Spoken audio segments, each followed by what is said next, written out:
I'm like, like a, American Werewolf and London Werewolf, like, because I'm trying to give him images and feed into his story to see what he gives back to me. So I'm feeding him things to see if he just regurgitates something. Right, to be like, yeah, exactly like that, yeah, right. No, he spazzes out. He was like, this ain't like nothing you've seen on TV. And he was like, this is, when it stood up, it was about 7.5 feet tall, and he goes into this description. He was like, the chest had, literally, he's like, the chest had sparse black hair, and you could see this pink skin with these dots on it, like you would see on the belly of a dog. He said, but there was muscle mass there. And he was like, and as it stood up, he's like, it kind of rolled his shoulders back and twitched kind of left and right, like it was readjusting his body. He's like, I thought I heard clicking sounds, but I couldn't tell because we were a little bit far away. He said, but it wasn't like it just hopped straight up. He was like, it did it with strain and effort. It took effort for this thing to stand up. He said, then it squared its shoulders and it looked at us. And he said, my son started crying. He's like, my son just started bawling out, crying and screaming. And I was like, well, what did you guys do? He said, man, I grabbed him. I grabbed the backpack. I grabbed the rifle. And I had literally had him in my left arm, holding him. And I started running, pointing the rifle at this thing, just in case it starts chasing after us. It just watched us run off. And I'm like, okay. He says he gets back home at night, same night, gets back home. He's in the bed with his wife, tells his wife what he saw. She's like, I don't really believe you. And it's amazing how in these conversations, you end up talking to both people in the encounters. I end up talking to the husband, the wife, and you end up talking to everybody in the household, because that's how I know it's a true encounter, because it affects the entire household. So I end up talking to the wife, and she's like, well, Doc, I really didn't believe what he was saying until later that night. So him and his wife are in the bed later that night. The son comes running into the room. He says, Doc, my son literally jumps from my bedroom door, flies through the air about 6.5 feet, lands in my bed, starts crawling up the bed and gets under the cover with us. And he's like, Daddy, that monster's outside.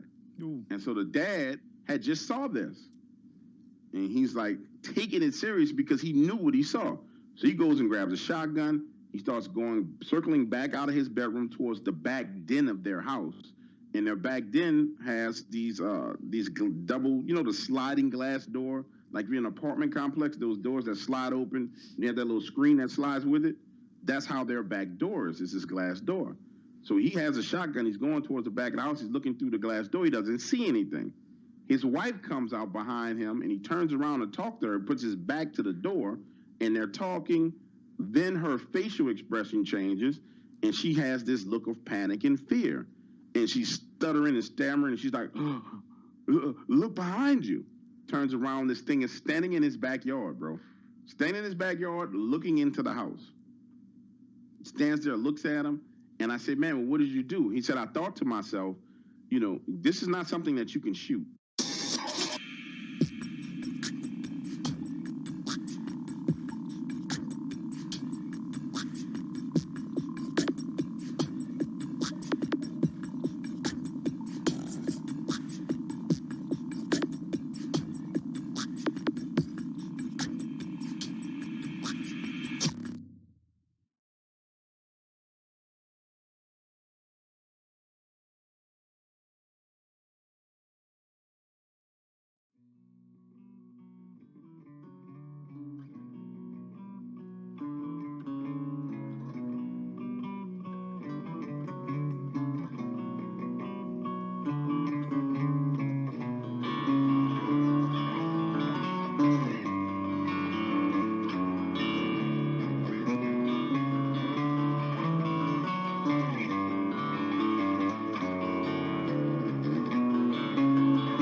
I'm gonna kill him. There's nothing else. I'm gonna kill him. What do you think of that? I said, what do you think of that? Don't answer. understands everything.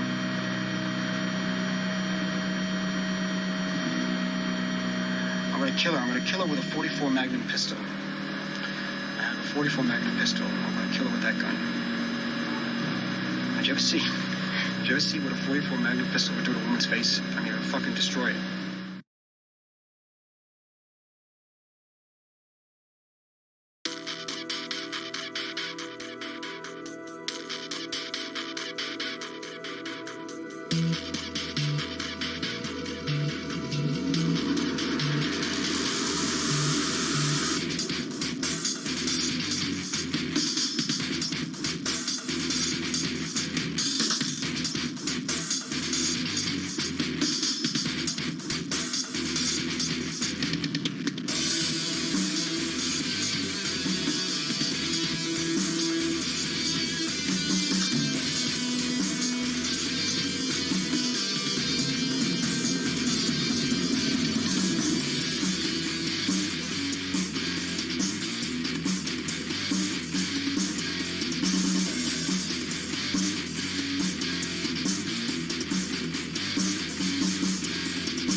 Good evening and welcome to Spooky South Coast. Tim Weisberg here, along with the silent assassin Matt Costa and science advisor Matt Moniz.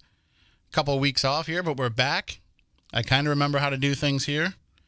I don't think I screwed up too badly there in the beginning, but let me make sure that I put stuff back on the air for the Red Sox game, or else that'll get me in trouble.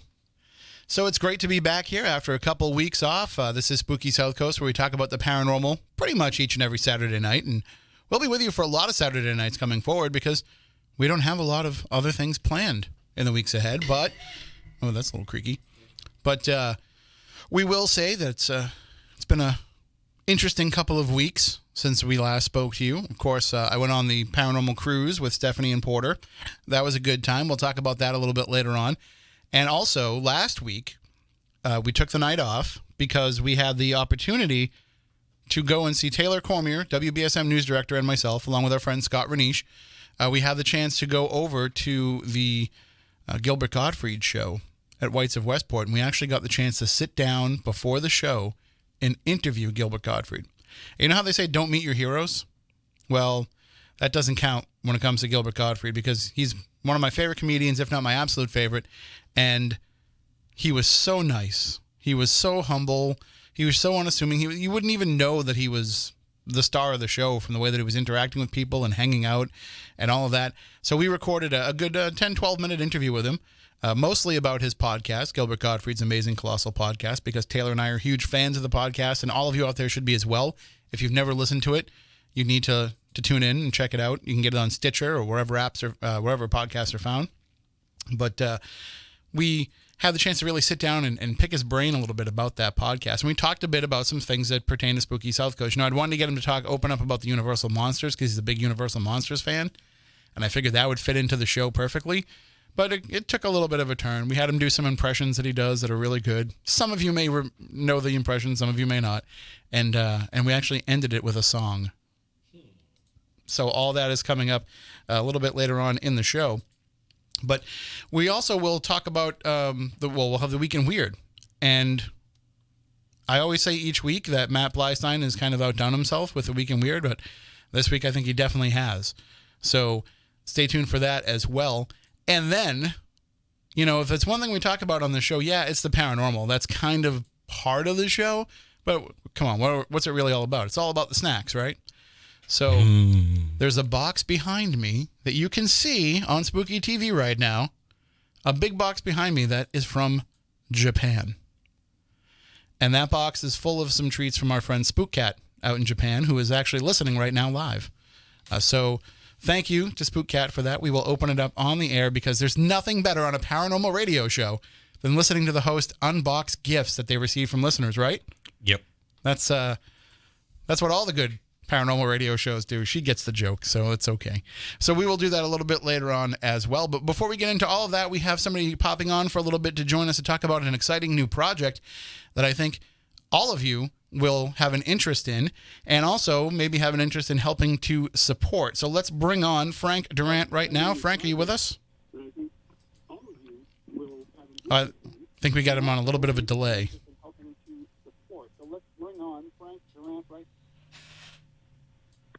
Hi, Frank. Are you there?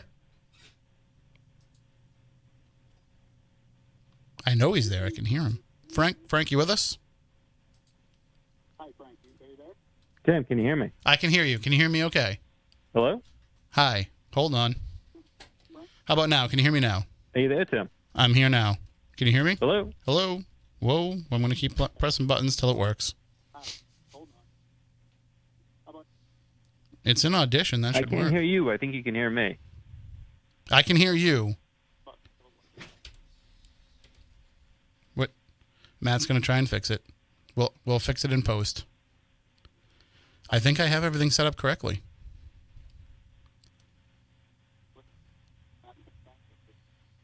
Oh, you know what? I have to turn the phone button on. Can you hear me now, Frank?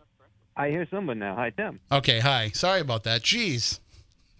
No, Out of all the Saturday problems, night it happens. out of all the problems that I was having, like, you know, pressing all the different buttons that put stuff out to video and it was just simply turning on the phone.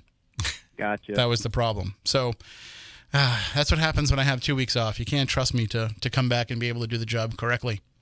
No worries. It's funny, though. During production, we had a lot of issues at Maplecroft when we filmed this. I wonder, is it an evil spirit or just someone messing with us? So it hasn't ended. Oh, it's still going on even after you've been there and already kind of made peace with whatever's there? You're still having after effects? Well, obviously the phone wouldn't work, so I'm assuming we're not through we're not at the end yet. Well, I mean, that could just as well be my own curse too. So I don't know. I've got my own things that follow me around from some of this stuff. But let's talk about this project that you're working on. It's called Tea with Lizzie Borden. And for anybody that listens to the show, we know the Lizzie Borden story inside and out, but you have a different and new and fresh take on the Lizzie Borden story. Well, yeah, if you're a fan of Lizzie Borden, you know there are tons of movies and documentaries out there, a lot of them basing on the paranormal. And they've always talked about the femme fatale, the murder of the parents, but no one's ever done a depiction of Lizzie Borden the last weeks of her life. So the idea is a historical fiction of Tea with Lizzie Borden, where a local news reporter, a young man in his 20s from the Fall River Herald, receives a letter from somebody named Mr. Maplecroft asking for his time to go to Maplecroft and to come for a newsworthy story. So when the young reporter shows up, he sees an old elderly woman dying of pneumonia on her back porch, and through a little bit of conversation, he realizes there is no Mr. Maplecroft or Mrs. Maplecroft, but he's actually having tea with the notorious Lizzie Borden. And that gives you the opportunity, to have it be the final days of her life. That would seem like the perfect time she would want to get things off of her chest. Well, that's as you assume. He's assuming, oh my God, this is a deathbed confession, and I get to be the young reporter who finally has Lizzie Borden's last words. And in return, Lizzie Borden's actually asking him to help her write her obituary. So as a news reporter would, or a journalist, he starts to do that for her, but as it goes on, it becomes a investigation. It becomes him asking a lot of questions till Lizzie is faced with the question, did you or did you not commit the murder? And when putting this together, I mean, obviously, you have to put yourself in her shoes and kind of speculate a little bit, but I'm assuming that you probably did, a good amount of research to see, like, how she felt about what happened in the years after the trial and to kind of get into her mindset that she may have had and how she might have approached such a conversation. Well, absolutely. There's many books written on people who knew of Lizzie Borden or worked for her, or even people who had associated with her in the last years of her life. And if you talk to the Woods family, who own the bed and breakfast and now the new Maplecroft, which they're turning into a bed and breakfast as well, there's a ton of information of primary sources that they've collected over the years, where they will almost be the real primary source of how Lizzie Borden had dealt with the press throughout her whole life, and how at the anniversary of the trials, every year there was a news reporter knocking on her front door asking, hey, would Miss Borden care to be interviewed? And she said no every year for the last 35 plus years of her life. So there is that need to make peace with what happens, but also I think Lizzie Borden was somebody who was very much she was concerned about what her legacy was going to be. I mean, she left money to animals, to the animal shelter, that they still get money from every year from her estate. So exactly. It's, she was very concerned about what people were going to think about her long after she was gone. Well, one of the things she talked about, she basically stayed in Fall River her whole life. She could have changed her name, disappeared, and back then there was no internet, there was no mass media. So who's to say someone would say, I recognize that woman from the newspapers? There are only, caricatures of her. So she could have disappeared, changed her name, and changed her life, and not lived in the city that she lived in. She had a lot of pride. So like you said, she did care to a degree, but at the same time, you want to assume she had made peace, have always been guilty her whole life, even though she was proven innocent. And it's funny because, we talked to you, we were trying to hook up with you back when you were actually filming at Maplecroft, but we ran into some scheduling issues because I'm stupid and can't keep a calendar correctly. But I think that's part of the curse. Like everything from a neighbor cutting his grass in the early morning at 7 o'clock in the morning when we're trying to shoot. Oh, man. There's a hospital right next door, so there was an ambulance every 30 minutes. There was an airplane flying over every half an hour. So we were shocked to have actually gotten the entire film shot that day. but there was everything from technical issues to people, just personality, to just everything from the coffee being not warm enough. There's always something going, okay, why am I being held back? Something's holding us from making the story happen. But eventually, after a long 12-hour day, we got the footage, and we're currently in post-production. But I do think that it's kind of appropriate that we are talking to you this week as well, though, because, if you look at what's coming up, we're coming up on the anniversary of her death, right? Correct. She passed away, I want to say, actually June 1st, right around the corner. It's, this is always what tends to happen, too, with us here on this show as we get around these milestones for the Lizzie Borden story. And and whether it's intentional, most of the time it's not, we help kind of keep feeding into her legacy. And that's what you're trying to do with this, is you're trying to, present another side of the story, or at least one possible side of the story. You're not trying to solve the murders with this. Mm-hmm. Was that kind of was that something that you were consciously aware of, that, there's no way to really be able to solve it, so you really just kind of have to present it from that perspective of, here's just one possibility?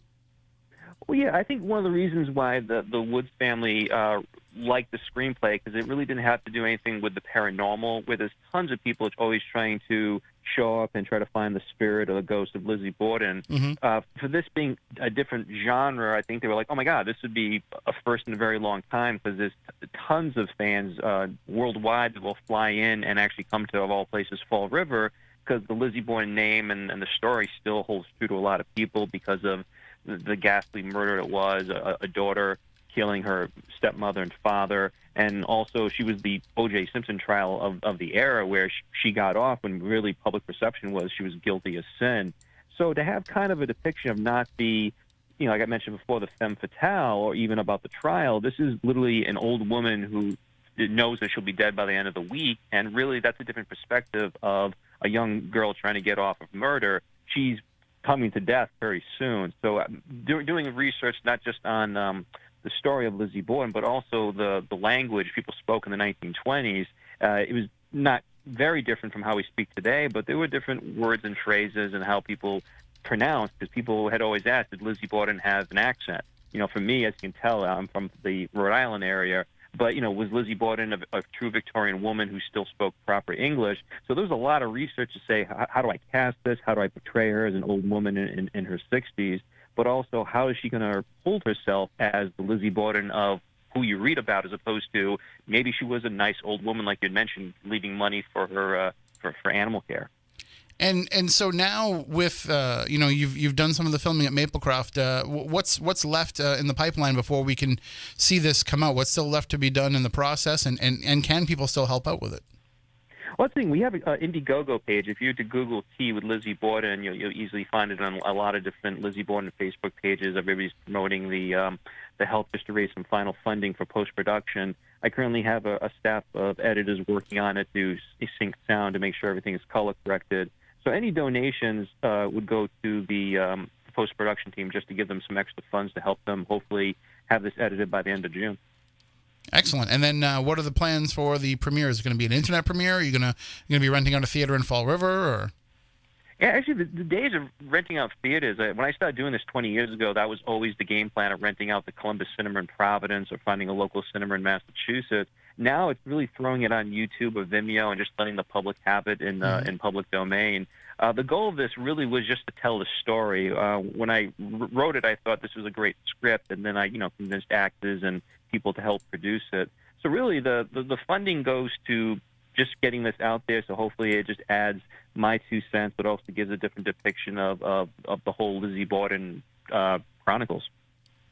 Well, thank you for joining us and for letting us know about this project, and let us know when it's out there and people can check it out for themselves, and we'll be sure to spread the word, and we'll make sure that we let everybody know that it's out there, and we'll see what people take away from this. I think, more than anything is they're going to see a human Lizzie Borden after the trial. They're gonna be able to put a face to it. They're gonna be able to, even if it's just an actress playing her, but they're gonna be able to kind of humanize who Lizzie Borden was following the trial, which is something I think, unfortunately, has never really been done. Everybody wants to tell the story of the murders, but nobody ever wants to humanize what it was like for her to live in Fall River in the years following the murders.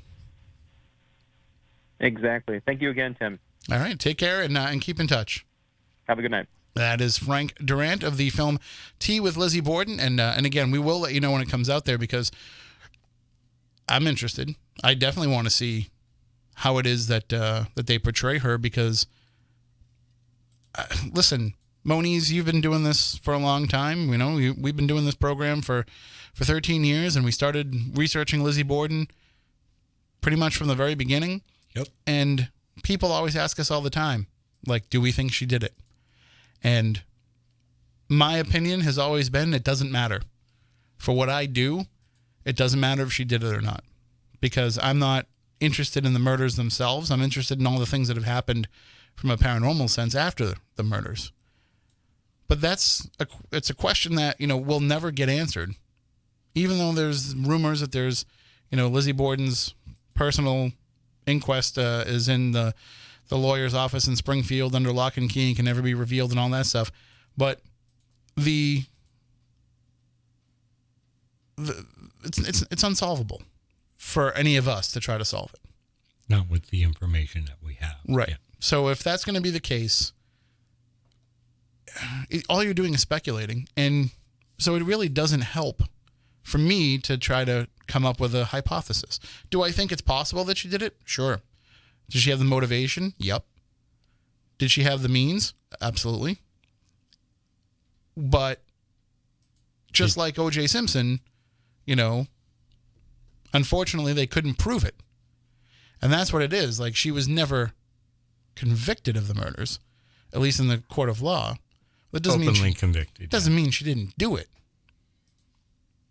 Just like I'm like 95% sure O.J. Simpson killed those people. Yeah. But they couldn't prove it. Right. And so the same thing happened with Lizzie Borden. So I'm kind of past the point though where it matters for the story. It matters, of course, if you want Andrew and Abby Borden to have justice for their murders. But in terms of what it is that we do, I don't dwell on it. Yeah, unanswered questions. Yeah, people want closure. I get that. But what you're talking about, the paranormal, okay, whether she did or didn't do it, you're right. What's it really going to change, if you know? And even if it does, I mean, it'll only change the questions that you ask. Yeah. And what's funny is that everybody's asked those questions anyway. There's been people who have come in from the perspective of, I know Lizzie did it. There's been people who have come in from the perspective of, there's no way Lizzie could have done it. And all of those questions from either perspective have all been asked. And did she do it with somebody else? Or did somebody else do it for her? And, a number of different iterations. And what's funny is the interesting question that's come up now, and we've touched on it a little bit here on the show, is that we talked about it with Chip Coffey and Amy Bruni a few weeks ago. And that is that now that Maplecroft is going to be open for people to check out and investigate and stay in and all that kind of stuff once they get everything finalized with it, how can Lizzie Borden be haunting two places at once? Does her spirit move from 92 2nd Street over to Maplecroft and that's where she stays? Has it always been at always been at Maplecroft? And what we're talking to in 2nd Street is not Lizzie Borden. Could it be neither? Or it could be both. Yeah. That's what's fascinating about it. But I think that the important part of this, as we go forward with the story, is we have proof of a place where a tragedy happened. Yeah, absolutely.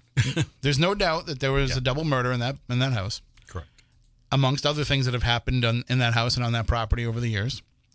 And then we have another house where that didn't happen. So we have the traumatic place and we have the place where there was no trauma. We have the place where Lizzie Borden had some of her worst memories and the place where she probably had some of her best memories. Mm-hmm.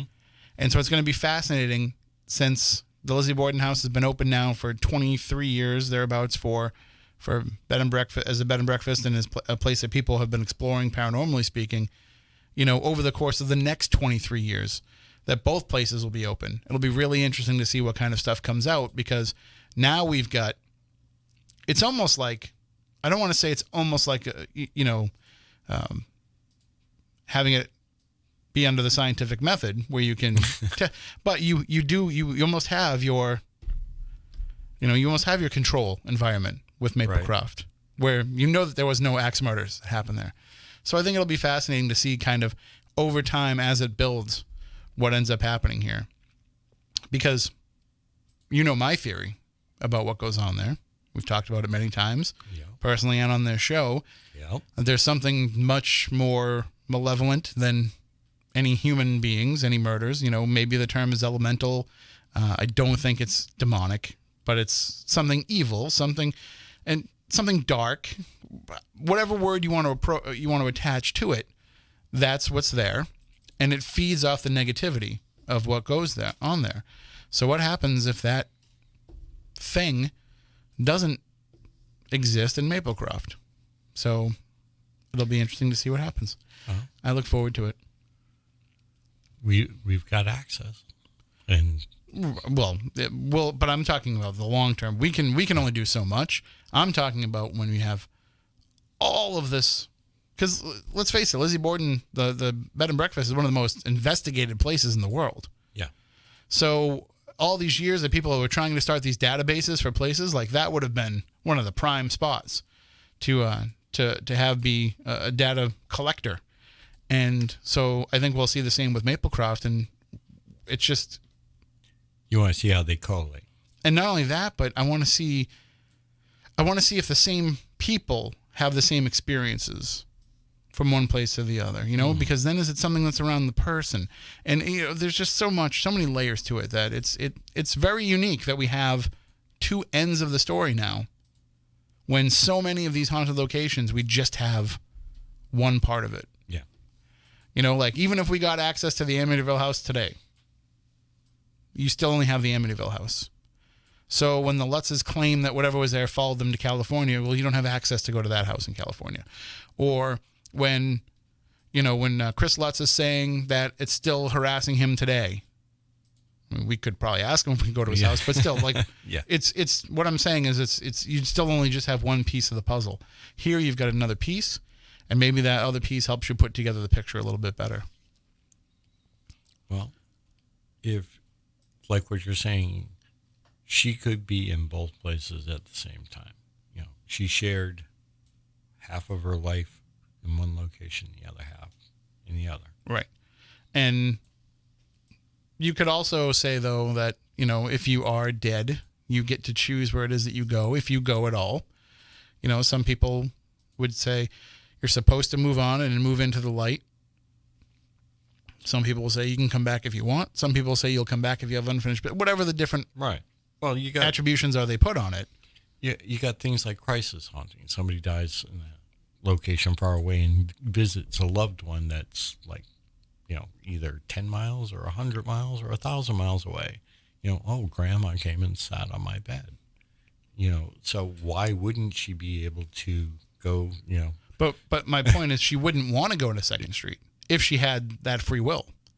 So what happens if the Lizzie Borden, and this is, all speculation, what happens if the Lizzie Borden that we encounter at Maplecroft tells us that the Lizzie Borden that we talked to at 2nd Street isn't her? Well, you and I have seen something in there. Oh, we've seen it. Yeah, we've seen it with our own eyes. Right, Yeah.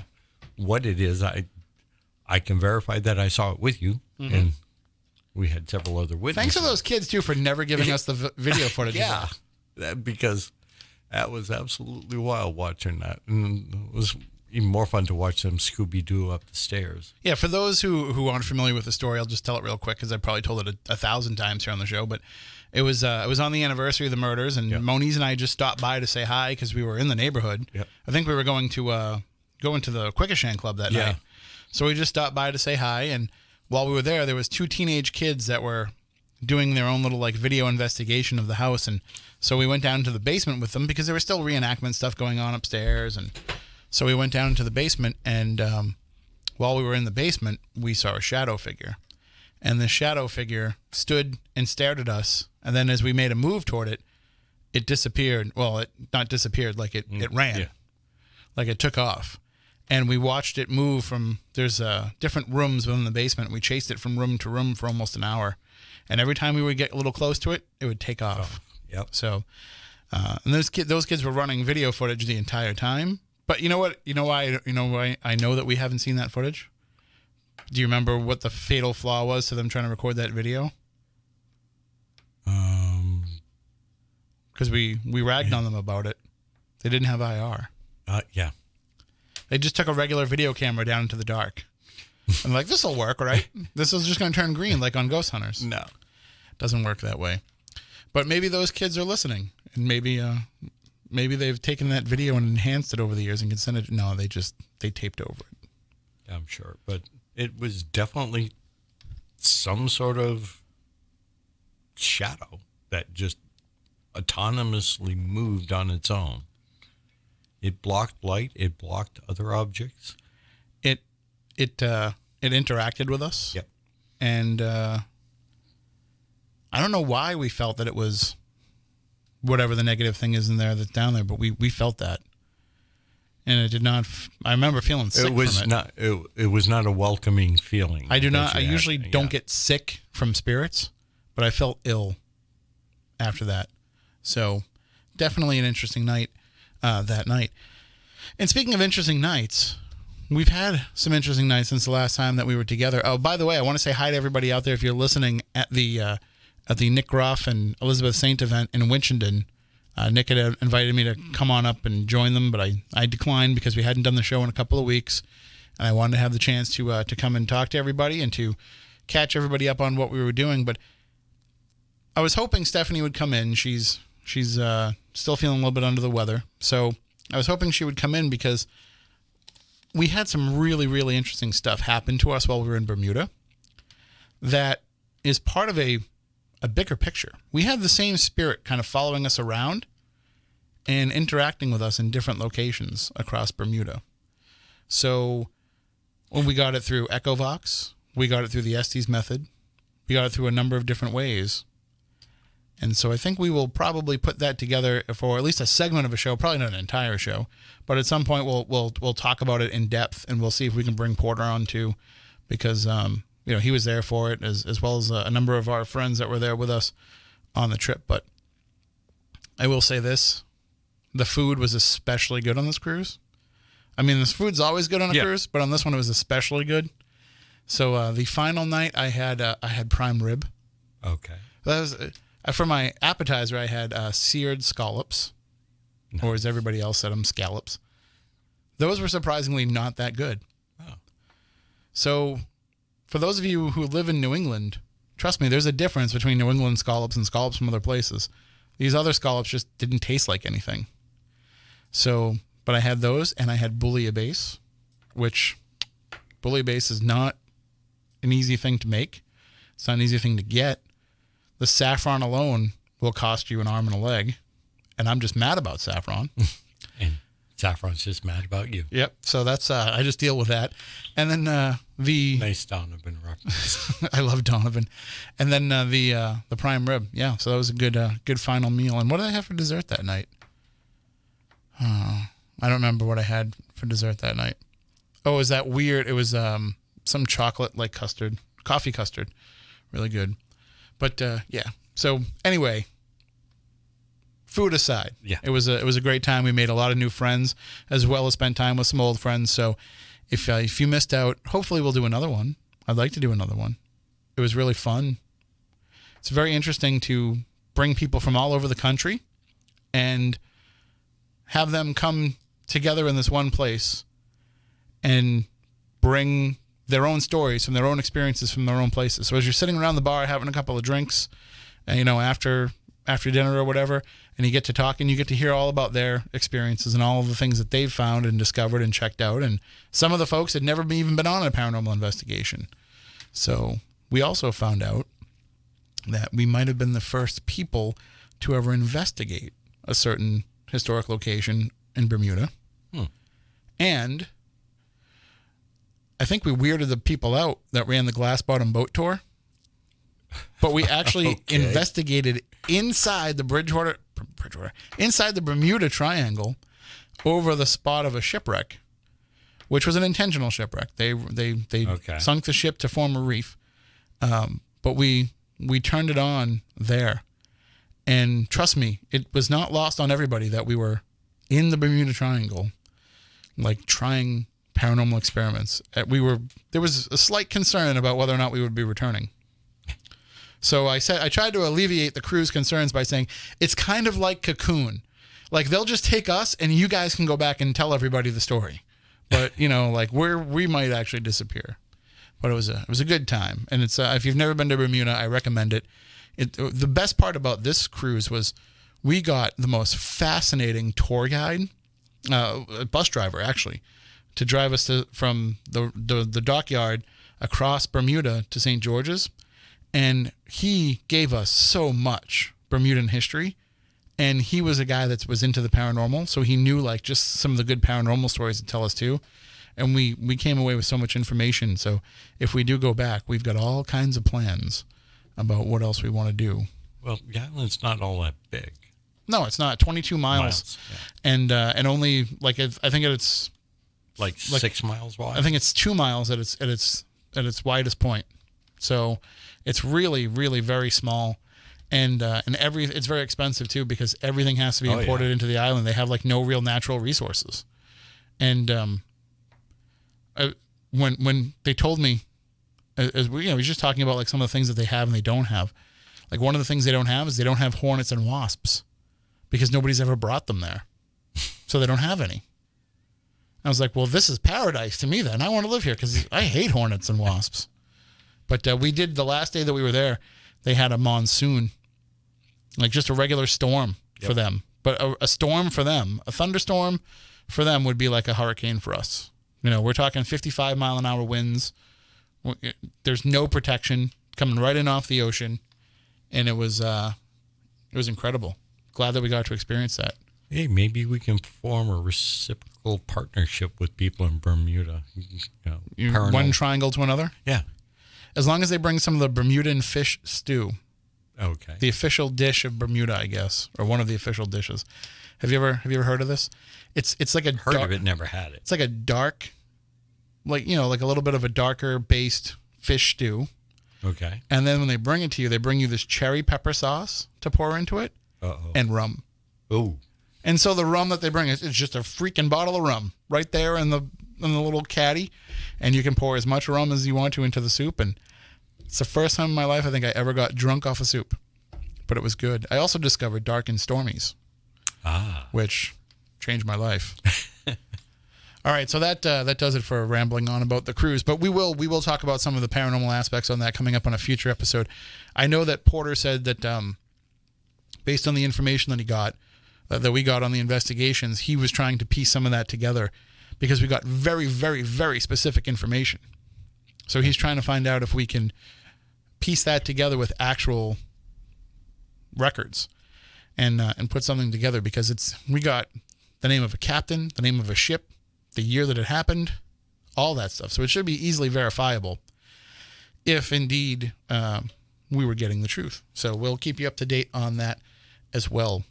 We will also, a little bit later on, we'll play the Week in Weird and we'll play our Gilbert Gottfried interview. But what do you think? Before we go to the interview and we run 12 minutes of us talking with Gilbert Gottfried, which, by the way, for those of you who are watching on YouTube, there is no video of the Gilbert Gottfried interview. I made a YouTube clip of it where I just took the photo of us with Gilbert because I was expecting to interview him after the show. I was expecting to have him perform and then we would get him for 15 minutes or so after the program, after the set was over. And it just so happened that he wanted to do it first. So I was set up to record the audio, but I hadn't been able to set up the video yet. So unfortunately I did not get to take video of it, but it was really just, Taylor and myself sitting at a table with Gilbert Gottfried. There's some photos online of that, but generally it's the audio is where it really is. And I think Gilbert prefers it that way because they don't do any video aspect of his podcast. They'll do Facebook Live videos, but for the most part they haven't incorporated a video aspect. So I'm sure he'll be fine with us running the audio only. But before we do that, we should probably open our snacks, right? Sure. All right, so I'm going to get this box. I'm a little bit tied over here with the... So I don't want to hold it up because I don't want to put Spookcat's address on the camera. But I also don't want to rip any of this stuff either because Like, it's pretty cool that it came all the way from Japan. So I'm going to try and peel that back a little bit without ripping it. It's amazing how much, like, hoops have to be jumped through to send stuff internationally. Oh, yeah. Especially when there's food involved. That's actually quite regulated because of pests and insects and various other...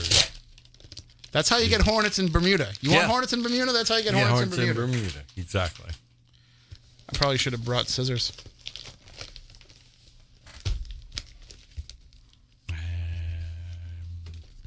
Might be able to use a pen. I don't have my pocket knife either. There's a pen over there if you want to throw that my way. Opening packages on the radio.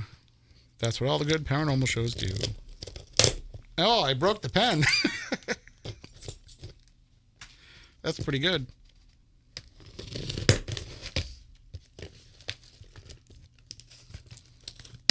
I could probably rip it from there.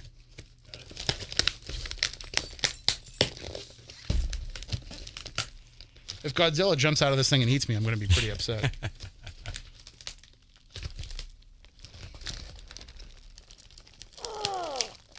There you go. It's a lot of tape, Spook Cat. All right, we're almost there. I hope there aren't any painted rocks in here. That's another in joke. You won't get it, Moniz. Okay. I'll tell you later. All right. All right. Got it open. Whoa. Well, first of all, there's a little card for us. We'll read that later. Okay. Because the audience just wants to know about the snacks. Oh, thank you, too. She also put the English translation on them for us so that we would know. Excellent. So we've got green tea. I don't know if you can see that on the... And they're famous for all the different Kit Kats that they have, and that's what she always posts up on LGAB for us. Peach Mint Kit Kat contains slight alcohol. Ooh. Oh, Japan, you do things right. There's a lot of stuff in here. Thank you, Spook Cat. Raspberry Kit Kat. Did you know that they had all these different Kit Kat flavors in Japan, Moniz? No, I did not. Does that contain alcohol too? I don't think so.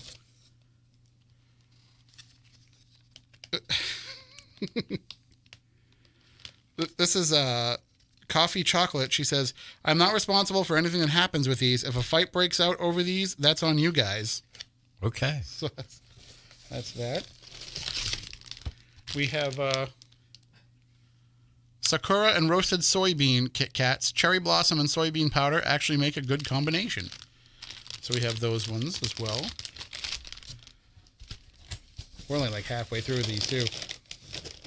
We've got Pikachu. Not food. Do not eat.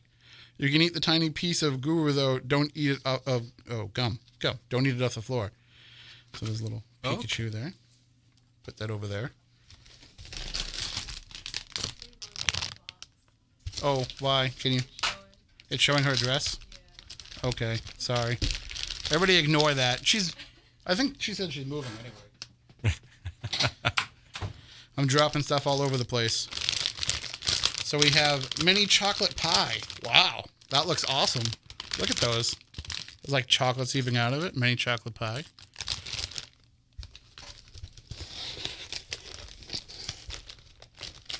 You know what I'm going to do? I'm going to just put the box on the floor and then nobody will see anything.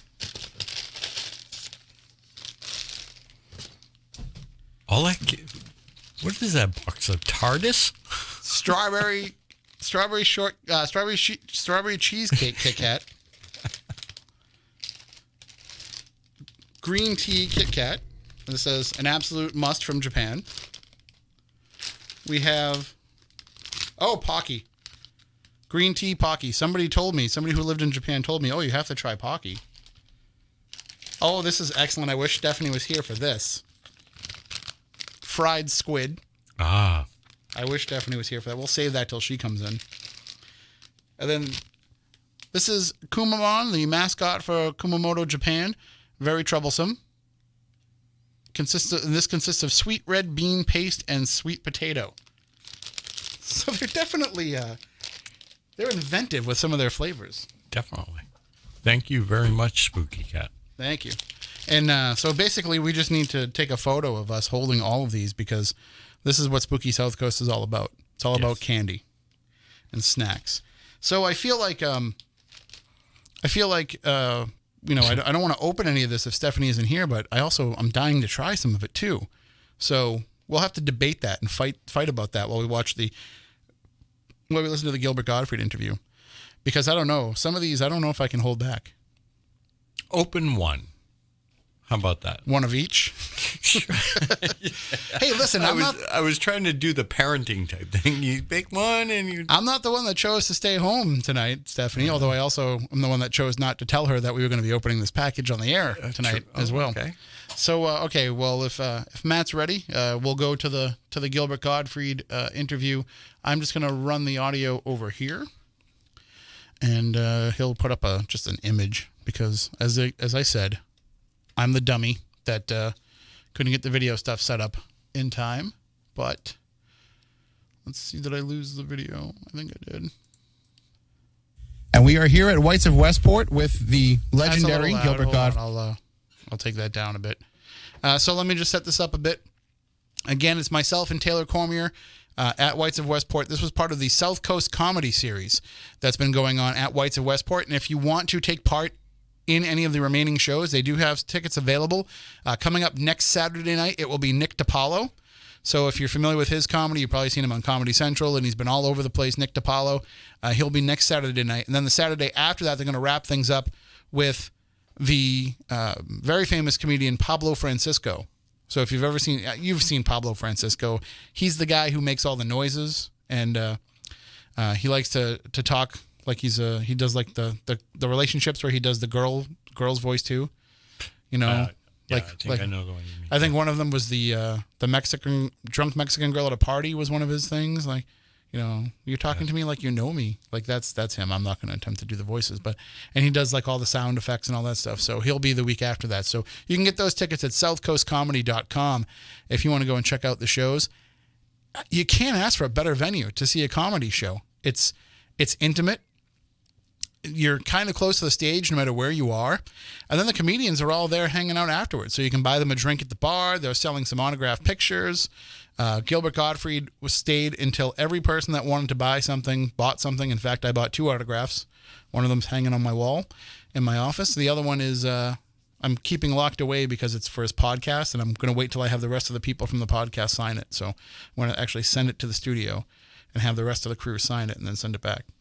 So we'll go right into this interview now. So it's myself and Taylor Cormier interviewing Gilbert Gottfried as we got the chance to pick his brain a little bit behind the scenes at Whites of Westport as part of the South Coast Comedy Series. I would have, and we are here at Whites of Westport with the legendary Gilbert Gottfried. I would have prepared a lengthy introduction, but I couldn't get Frank to put it together in time. Yes, yeah. On my podcast, it's always like these. After I do the introduction, the audience is waiting for found dead in his Los Angeles apartment. So the first question that we have for you is, what brings you to Westport, Massachusetts? And I'm hoping that maybe old Groucho can answer that question. Oh, yes.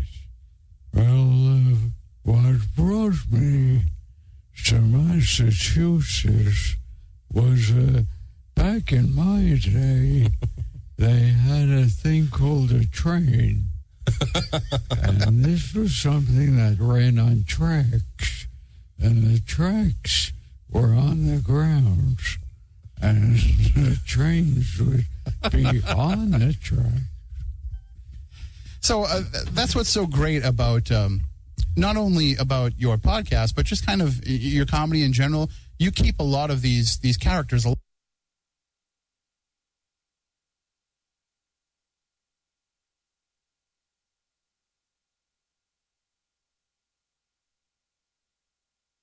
Hang on, we'll get that working again for you. Live. Yeah, I like well, like it's so weird. I was watching a movie on TV just before I left to come here, And lo and behold, it was this actor, John MacGyver. Oh, yeah. I was just doing an impersonation of him earlier. You did it better.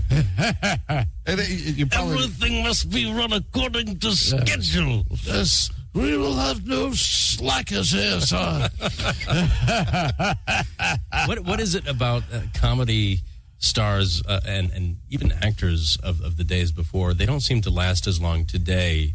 They don't have that staying power. And they used to be like those shows that like would keep the stars alive. Those shows like Love Boat and Fantasy Island. And these character actors, they did used to have long careers where, like, they were always welcome. You know, you saw them pop up in a movie and said, "Oh, you never knew their name." That guy, Yeah. We've had a few on. We had on, Dick Miller. oh, yeah. Yeah. He was fantastic. He was on the Gilbert Gottfried's Amazing Colossal podcast. He was on that. He came on and he said he worked a lot for Roger Corman, who was also a guest on the podcast.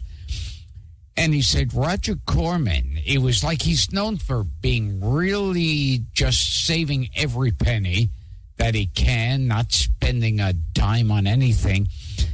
And it was so low budget that Dick Miller played both a cowboy and an Indian. And he wound up really shooting himself. Because you see him as a cowboy fire a gun, and then the next shot, him as an Indian fall down. So by the time he got to Gremlins, he probably thought he was working on a big budget Hollywood picture compared to the Corman. Forget it, yeah. So in your career, you've had the chance to cross paths with a lot of your heroes. Who's probably your favorite idol of yours that you got to work with? Oh, there's been a few. There's been a bunch where I go, oh, how did I get him on here? Like, Dick Van Dyke. Oh, yeah. Did it. Bruce Dern. I always a fan of Bruce Dern. And just a bunch of people. And you get to explore the subjects that you loved growing up as a kid. You get to talk Marx Brothers. You get to talk Universal Monsters, some of the old cult films of the 50s and 60s.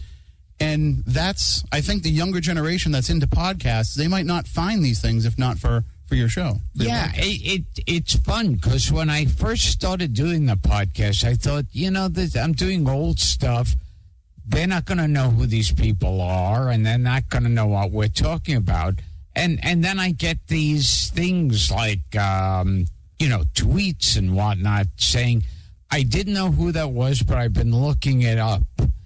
And so it's like a fun homework assignment for them. Yeah, there's never an episode I don't want to listen to. It's even if I don't know the person, I read the little biography that you guys post, and all right, they worked with a lot of people I like. I'll give it a shot, and I usually end up following up with watching some of the stuff that they were in or listening to their music. It's terrific. Yeah, and the stories that you keep alive, whether they're true or not, are Crystal. I was on a cruise this past week, and the entire week I was just walking around like Paul Lynde saying, I think, for everything. Yeah. I mean, but Did your dressing green room smell all right? No. Yeah. So, but that's, again, like this younger generation, like Taylor's saying, they go back, they rediscover these folks from the podcast, and they also help to rediscover films that they've never heard of. Of course, you talk all the time about your favorite film being The Swimmer, right? Oh, that's one of them. But what's your favorite horror movie of all time? Oh, God. It was funny. I had... It was when I did, Turner Classic Movies with Bob Osborne. And you have to pick out favorite movies. And that was really tough because I go, oh, I like this one, but then I like that one more. Mm-hmm. And then, but I wound up picking The Swimmer, The Conversation, Freaks, and... The Conversation, The Swimmer, Conversation, Freaks, And oh God, this is and the swimmer. But even Freaks, like that's a movie that could never get made today. No, very strange film. And but as far as favorite horror films, I always loved. I grew up when they showed old movies on TV all the time. They filled up, I loved the old Universal. And then there was even it could also be fun with stuff like the old Monogram. Those were like the really cheap horror films. You would just watch those for the effects. They're great. It's so fun to watch. Oh, yeah. And things look better in CGI. Things look more realistic, but it loses a lot of the charm, too. Definitely. And I think because I always, when I was a kid, I figured out how they did stop animation. I thought, okay, they're moving it still by still. But still, I like it. And sometimes the computerization looks too It's too fluid. Yes. There's no impulse. Because it's like with the old King Kong, doesn't have that much definition to it, and it's very sloppy animated, but you feel like you could reach out and touch the King Kong. A lot of people put work into it. There were people behind it. There was a whole team there was an imagination. It wasn't just somebody strand by strand putting hair on the thing. And I think Roger Ebert said that he said that computerization looks realistic. Looks realistic, but doesn't feel realistic. Yeah, something like he said the old stop action looks phony but feels realistic. Mm-hmm. And with the computerization, it's very. I always loved when I would hear in certain movies how they achieved the special effects. Oh yeah. Like in that famous scene with Fred Astaire dancing around the room where they built a room that spun around. Camera spun with it. And that to me is like the thought that goes nowadays. They go, how did they achieve that? And you'll see a guy going, well, we press this button, now we added this later on. They were inventing things back then to come up with what they had to do. It's imagination. So you recently had John Aston on the podcast. Yes. The Great White Whale for your show, for your podcast. Oh, yeah. Is there anybody left that you still want to bring on that's been kind of evading you? It's so weird because so many of them are ones that have already died that I would have loved to. Well, listen, on my show, we can talk to the dead. We communicate with ghosts. So if there's anybody who's passed on that you want to interview, just let me know. We can talk to Groucho again. Yes. I try every time the money. Every time I pull out the Ouija board, I try and talk to Groucho. It doesn't work. But we're huge fans, as I said. Thank you so much for sitting down and taking the time with us, and thank you. And looking forward to the show here. And so it's Gilbert Gottfried's Amazing Colossal Podcast. My Twitter is Real Gilbert. My website, gilbertgottfried.com. And I'm also doing this thing on Cameo.com where you could get me to do a personal shout out. And as Frank would say, what's the name of the doc, Gilbert? The name of the doc? Gilbert. On Hulu. Yeah. All right, so Taylor is a singer. He specializes in Frank Sinatra songs. I don't want to put you on the spot, but do you want to take us out with any kind of a duet? Anything that you know that you want to do? How about some Hello, I Must Be Going, maybe? Yes. Lead us off, yo. Yes. Hello, I must be going. I cannot stay. I came to say, must be going. I'm glad I came, but just the same, I must be going. Beautiful. Should I come in as Margaret? Should I come in as Margaret Dumont with him? For my sake, you must. No, we don't want to subject the audience to that. All right, thank you again so much for joining us, and we look forward to seeing the show. Thank you. Thank you, Gilbert. Thank you. All right, that was Gilbert Gottfried with myself and news director Taylor Cormier, and it was just a great experience getting the chance to meet him, getting the chance to interview him. Some comments in the chat room, Spook Cat said she's not used to hearing Gilbert's inside voice, and that's true. Like when he's not on stage, when he's not performing, he's a much different personality, and even there, I don't want to like tell stories out of school here, but Gilbert was very quiet and shy and reserved. Really? Yeah, like in the back, in the green room, he was very much like, he's only 64, but he seemed like an old man, like they helped him up onto the stage, and he just was like, he's very slight of stature, and I don't know, he just seemed different. But then once the interview started, it's like a light bulb went off. Same with the show, like it was. I think what that is I think he just reserves all that energy so that he can perform when he needs to perform. But if you've never listened to Gilbert Gottfried's Amazing Colossal Podcast, and I tell people all the time, listen to that show.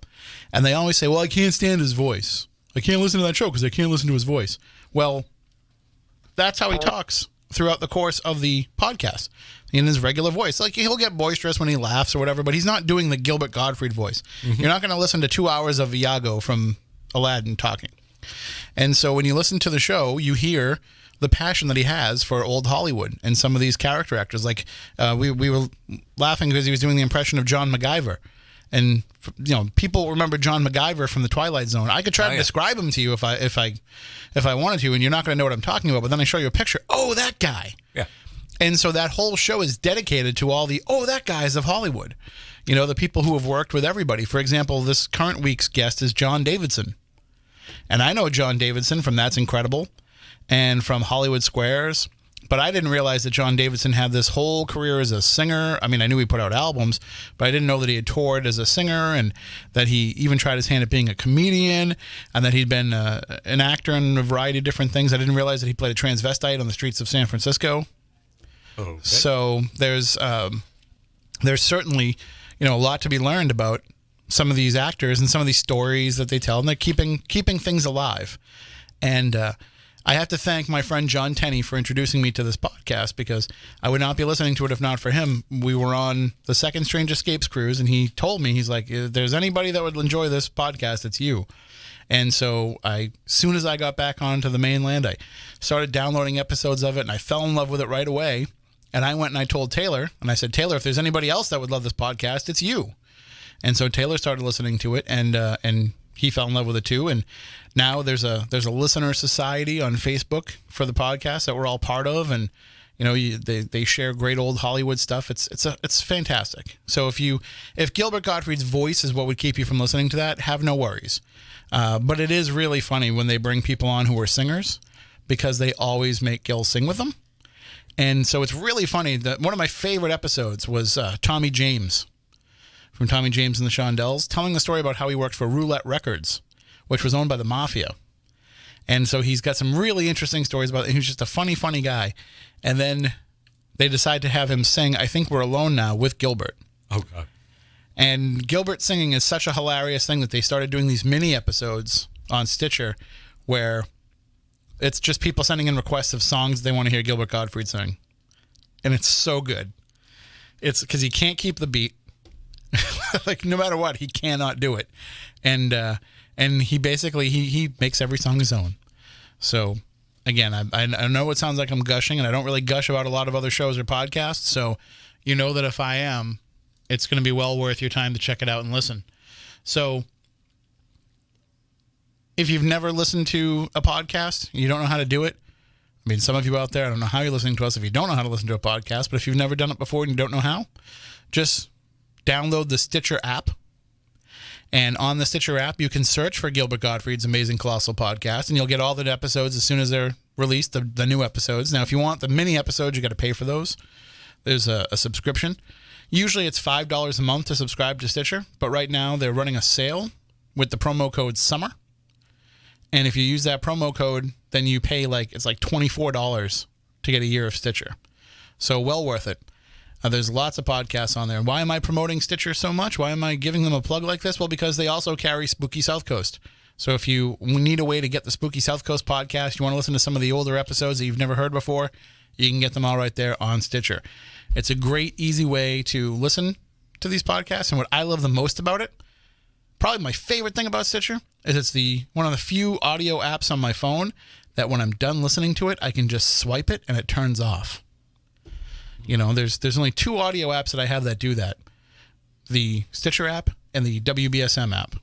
Everything else, you have to try and go and turn it off, and then you have to sign out and do all this stuff. You just swipe it when you're done, and you're done. So hopefully people will check us out on there as well. What are we on? 575? This is episode 575? Yep. So that means there's 574 other episodes for you to check out of this show, and Stitcher's a great way to get a hold of a lot of those. Maybe, too, on some of those, you'll hear some of some of our older stories about the paranormal, some of our older experiences with the paranormal, some of our older thoughts and theories on the paranormal. I was listening to an older, because, from the Dark Matter Network, we run Tuesdays, which is working out really cool right now because I've been hosting on Tuesday nights. And then they run Spooky South Coast right afterwards. So it's like 5 hours of Tim in the middle of the night for people. That's power right there. But I was going through some older episodes trying to find a good one to send to Dark Matter for last week because we hadn't been on. And as I'm going through some of the older episodes, I'm listening, I'm like, I thought that? I used to say that on the radio? What was I thinking? And it's really amazing how much we've changed in our perspectives of things, not just in the general beliefs that we have, but in the, just some of the way that we went about our business. There was once we were once on that Para-Unity train, and I jumped off that train a long time ago when I realized what it was really about. Before it derailed? It's still chugging along, but the problem is I think people are starting to realize it's not feasible. It's not something that can happen. So yeah, maybe the idea behind some of these shows is to have more discourse and debate. Maybe it's not just about getting people that agree with you and pushing one kind of an agenda, which, if we can change our minds, maybe other people can too. So we'll certainly keep this train rolling and keep those episodes coming. But I guess what's the next big milestone? If we've got 575 episodes in the can, I guess we got to start planning what we're going to do for episode 666, right? Yeah. Because that's going to have to be something freaky. Get a hold of the Church of Satan or something? Well, they're not really scary enough, though. They're not. They're just a bunch of people that want to do what they want to do and not have any repercussions from it. But, there'll be somebody. We'll come up with somebody for 666. But we've got a long ways to go. That's a couple years away. Do another Angels and Demons show. That's something that people have been asking us for anyway. They said that was a fascinating discussion, and I agree. The only problem is I don't know what Renee is up to anymore, and I don't know another angelologist. So if anybody out there knows somebody that has really studied the angels and knows the different, and I'm not talking about somebody who looks at it from a new wave perspective. I'm not looking for somebody that's like, I call in all the angels of light to come and protect us. That's not what I'm talking about. I'm talking about somebody who knows biblical scholar, an actual theologist that knows, or somebody that at least is. They don't have to be, completely educated and trained in it, but at least have a passing knowledge of it, where we can talk about the individual angels, and that's what Renee was great for that. Whereas few other people could be. I might be able to help you. He's written books on the Nephilim, and he actually studied in a seminary school.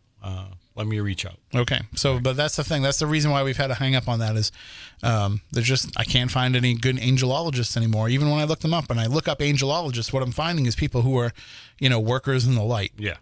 And so that's fine and that's great, but that's just not what we're looking for that show. We want to talk about the specifics. And I've never really gone back and listened to that show again either. Maybe I'll put that on my phone through the Stitcher app and listen to that later on this week. I don't like to listen to those old shows though because I think I was terrible back then. Remember how I always sounded like I was running out of breath at the beginning of every show? Well, you're also standing. Right, but still I'd be like, welcome to Spooky South Coast. I'm like, I wasn't really nervous, but I guess maybe I was. Now I don't care. And I'm like, apathetic. If the show goes to hell, I'm just going to sit here and eat Kit Kats for the rest of the night. So it's all good to me. The phone line's been ringing throughout the night, and I think I know who it is. So we're going to take the call, but we're going to try to make sure that we keep it. See, here's the thing. Like, I should have taken it when we were just on YouTube, but now that we're on the radio, I'm a little worried to take the call. But there's another call coming in. Roll with it. I almost wonder if I should just take the other call first. All right, let's just do it. Good evening. You're on Spooky South Coast. How are you? Hello, long-time listener, first-time caller. Long-time Playboy. My name is Optimist. How are you? Doing pretty well, LeBone. How are you? How do you know it's me? Curses. Because you've been on hold since the beginning of the show. I know I've been holding up. What did I go blind? I'm doing all that holding. But okay. John Davidson took over the Mike Douglas show. You know, yes, and he talked about that on the podcast. He talked about how Mike Douglas never really forgave him for it, even though it wasn't John Davidson's doing. Do you know how he lost his job? How he got fired? I believe was it over the phone? No, he got fired because he had Jane Kennedy. You know Jane Kennedy. Beautiful Jane Kennedy, the black actress in the '80s. Well, he had her on the show, and he says, "What are you? You're so beautiful. What are you? You can't just be black." Yeah, I'm just black. You got to be something else. If you know I'm black, I can't believe it. You're too beautiful to be black. And I was like, how rude. I was throwing a rock at him, this big old head. Yeah, that is. Yeah, that is. Because, back then, that was, he lost his job. He had like maybe another 2 months in the they canceled the show because of that. I mean, John Davidson portrayed it as being, more of a cost-cutting measure, but maybe that's the real story, and John Davidson just being diplomatic. That's the real story. If I would have been there, I'd have put him on blast. Hey, John Davidson, JD. Like I said, now you talk about angels. What if I could get Mike Trout to come on the phone? Come talk to you guys. Different kind of angel. Different kind of angel. Okay, Wally Joyner. He's talking about the California Angels. Do we all have to stand there and do the Angels in the Outfield thing there? Oh, that would be fine with me for sure. You remember that movie Angels in the Outfield, and they did it with what's his face, Gary Coleman. No, that was a different movie with Gary Coleman. Was something wrong like 81? It was Angels in the Outfield, wasn't it? No, what was he in, The Littlest Angel or something like that? Or there was some angel movie that he was in, but yeah, the angel wore tennis shoes. Was that it? I don't know. No, that was the computer wore tennis shoes. Computer. Yeah, I don't know. The Heavenly Kid. That was it. The Heavenly Kid, Gary Coleman. That was a remake of that. That's what it's supposed to be. Angels in the Outfield. There's angels out there. So that's how that kind of worked out. Oh, that's completely different. The angel. Oh, well, whatever. Yeah, so that was cool. So last week was EDC here in Vegas, okay? So I went up to Utah Friday, okay? And when I was up in Utah, I went to this, I went like out, near Vernell is, up there near, like maybe 15 minutes away from the Skinwalker Ranch. Okay. So we were out there, up looking at the picture of a sign. It's a Bigfoot crossing, stay on the trail. And I didn't notice until after I got back Sunday. You could look and see above the sign, you can see something staring at us. And it looks like this. I joke you not. It looks like this is staring right at us. It's like you see him in the woods, and it's like a branch like kind of in front of his face. And it's like, I guess he's probably surprised. Oh, black person. You probably did see feminism up there in Utah. Let's just see them on TV, look, watch or something like that. We're playing for BYU. So like I said, I was kind of excited, but I thought I was kind of like Noasis. So it's like, I like Bigfoot. I think I even dated one of his nieces. Like I said, and I told you before, there was two brothers, Brian and Bill Foutte. They're related. They're actually, Brian played for I think Seattle, and Bill played from San Diego, the Chargers. They're football players, offensive linemen, big hairy guys. Supposedly they're supposed to be related to Bigfoot. Their grandmother, thing, like, you know, like, needs some that nair, that out on them, whatever it is, get it off the leg. She's all over. Very hurt. And so she's a big girl. Like I said, I mean, I like big girls. It's a way for civil. You know? Listen, I love you, Lamone. I'm going to have to let you go because first of all, your phone's crackling more than our Kit Kat wrappers is. And, really? So that's what helps the same thing about the connection. What I said about the connection should be called the All-American Reject. Shit, they give me hell. You know, so that's like, all right. Are you going to be on next week? We will be. We will be. We'll be back next week. You can give us a call then. Okay, so what did you play Weekly Weird yet? No, but that's coming up. Coming up very soon. I can't see this, so you're not on the YouTube. I feel like you know, enraged. Like OJ's nephew.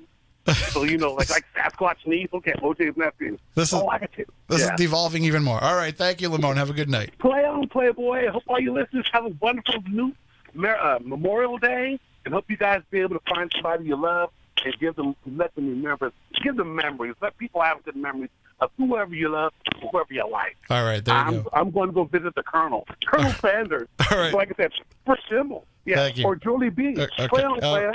You as well. Okay, I gotta hit the button now. Okay. We do have another call on the line. We'll take that call. Good evening. You're next on Spooky South Coast. Whoa. Hello. Hi, you're on the air. Hey, Tim. It's my name's Craig. We've met before at Walden Books. Not Walden. You did your last book signing. Barnes and Noble. Yep.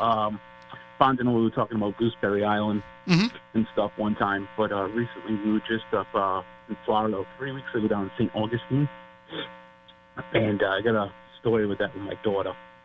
And we're getting a little bit of a buzz from your phone. Are you standing near? Are you near some kind of electrical device or something? Or no. Cordless phone? Nope. Okay, I'm sorry. Go ahead. No, it's okay. And we're eating at I'm not sure if you're familiar with it. I know you've been down there. Mojo's. You ever been down? No. Restaurant? No, I haven't been there. All right. Across the street is the Tomato Cemetery. It's part of their ghost tours at night. And while we were eating there, my mother-in-law wanted to go have a cigarette, and my daughter's like, I want to go out there with you. So they went out, and they were at the gate. It's all locked up during the day. And they were talking to, she was out there smoking a cigarette. My daughter was just looking around, and all of a sudden, she's like waving. My mother-in-law was like, what are you waving at? She's like, oh, there's a bunch of little girls. She's like, there's nobody in the cemetery. So she came back into where we were eating, and she was all freaked out, my mother-in-law. So my daughter's like, I want to go back outside. Like, my wife's like, all right, the food's not here yet. I'll go back out with her. So they go back to the gate, and they're sitting there. And all of a sudden, she goes, there's a boy in the tree. And I was like, there's nobody in the tree, baby. She goes, yeah, there's a boy in the tree, and he likes apples. We're like, all right. I'm like, so she comes in, she tells us what happened. I'm like, hey, kids are perceptive to this with being young. She's only 4 years old. Yeah. I was like, maybe maybe she sees something, whatever. I was like, as long as it doesn't come home, I don't care. I'm like, as long as you're not seeing stuff at home, that's fine. So, long story short, we get back to our uncle's house in Palm Coast.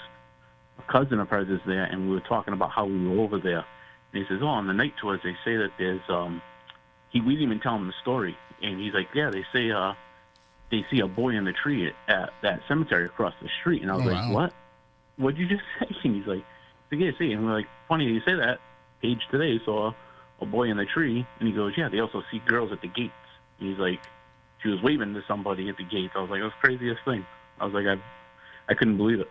Well, and now the question comes, though, do you encourage her to keep that up, or are you going to try to put that block in that some parents put in? So no. When so after we heard more of it, so we were like, I was trying to see if I got any other information out of her. I was like, so I talked to her. I'm like, Paige, I was like, what else did you see while you were there? She's like, just a little boy. And I was like, what was he dressed up as? And she didn't explain it. She was just like, how kids are. So I can't not understand, but like, it's tough to get their perceptive of it. But she's like, he likes apples. And like, did you get a name of anybody? And she keeps saying Marga. But I don't know. I can't find any records of anything so far of anything. We weren't able to walk around, like look at gravestones to see if there was any children. Right. And maybe a name, because whatever. But she's like, the girls were pretty. That's it. That's all we got.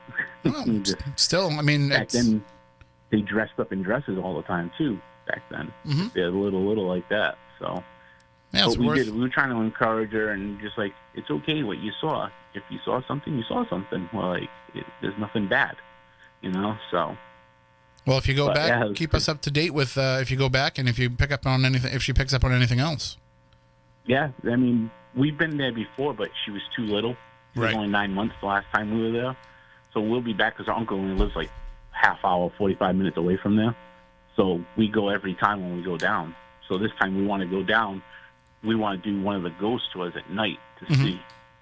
When I came back home, I started researching. That was one of the things they say, there's a boy in the tree and stuff. And I was like, wow, that was just freaky, But have you done anything with Gooseberry Island? I know you were talking about trying to do some more research. Yeah, we were hoping to kind of get out there with some locals that we know that were going to take us out there, but haven't been able to follow up on that yet. But now that the better weather's here, hopefully we can make that happen.